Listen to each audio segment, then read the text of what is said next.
It was about as wild a Metro Council meeting could get, and it lasted until 5 this morning. Hundreds of people spilled into the halls of a damaged building, waiting to have their voices heard.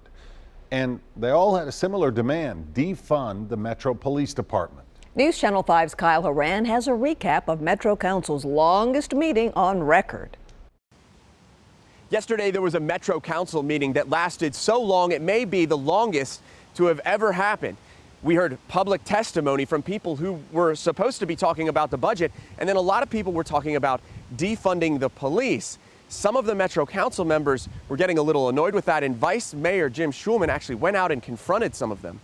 I'm just telling you.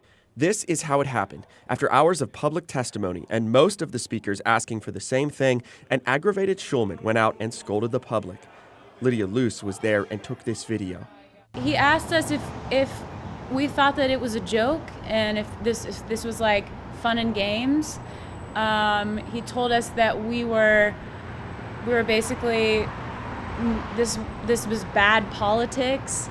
Included in the budget is a large increase to the property tax in Nashville, a budget item that hasn't been increased in a decade, despite several attempts.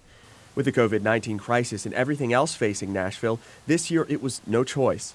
But the frustration of well over 100 people trying to call in to voice their concerns and the people waiting in this hallway had the Metro Council meeting going 11 hours long.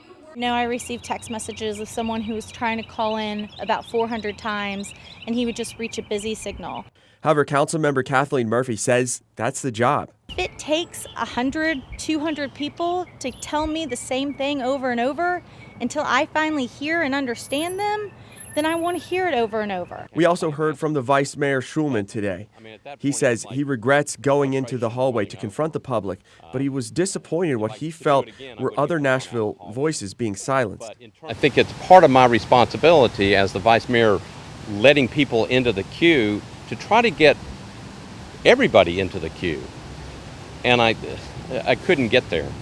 He says he wanted to hear from people who were concerned about other parts of the budget. Kyle Horan, News Channel 5.